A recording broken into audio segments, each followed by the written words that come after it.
Hello everyone, তো অনেক দিন পর তোমাদের সামনে একটা নতুন ভিডিও নিয়ে আসলাম। আসলে অনেক দিন থেকে ভাবছিলাম যে করব কিন্তু করা আর হয়ে উঠতো না। তো ফাইনালি আজকে আমি একটা ভিডিও বানালাম। তো জানি না ভিডিওটা কি কেমন হবে, কারণ অনেক দিন পর ভিডিওটা করছি, একটু ভুল তো হবেই। তো দেখো সকালের ওয়েদারটাও কতটা সুন্দর। তো আজকে আমাদের একটা ক্লাস ছিল, তো ভাই আর আমি সেখানেই যাচ্ছি।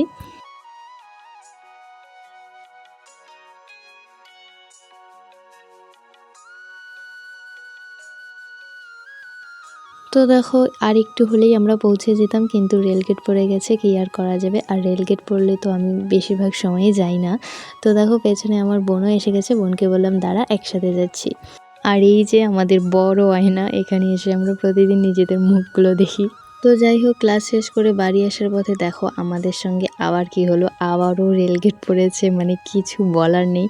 আর এতটাই রোদ ছিল, মানে কি বলবো। তো কি আর করা যাবে, এত রোদ ছিল। তো তাই আমি লেবু গাছের ছায়ার মধ্যে দাঁড়িয়েছিলাম। আর বাড়িতে এসেই কিন্তু আমি রেডি হয়ে চলে গেছিলাম কাকুদের বাড়িতে, কারণ আজকে কাকুদের বাড়িতে পুজো ছিল, মনসা পুজো। আর আমাদের সঙ্গে আরও একটা ঘটনা হয়েছে, ঠাকুরমশাই এসে চলে গিয়েছে। বলেছিল যে 4টের দিকে আসবে, কিন্তু আমরা 4টের দিকে ফোন করেছিলাম, বলেছে আরও দেরি হবে, কিন্তু কখন আসবে সেটা বলেনি। আর ঠাম্মারাও বাড়ি চলে যাবে। তো পিসি আর ঠাম্মা পাশের বাড়িতে একজন দাদু ছিল আর কি, ঠাকুরমশাই, মানে দাদু করে এটাকে আমাদের বাড়িতেও পুজো করে। তো ওই দাদুকে গিয়ে বলে এসেছে, তো আমি এখন যাচ্ছি নিতে। তো দেখো আমি কিন্তু নিয়ে চলে এসেছি দাদুকে, আর দাদু এখন পুজো করছে।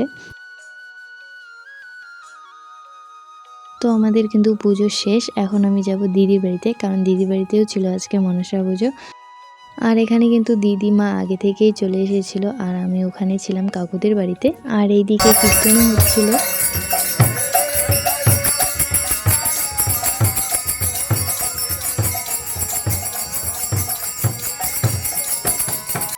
আর এখানে দেখো আমার মা কি শুরু করে দিয়েছে। তো তারপর আমার দিদি বলছিল যে আজকের দিনটা সবাই থাকুক, কিন্তু আমরা সেদিন কেউই থাকিনি।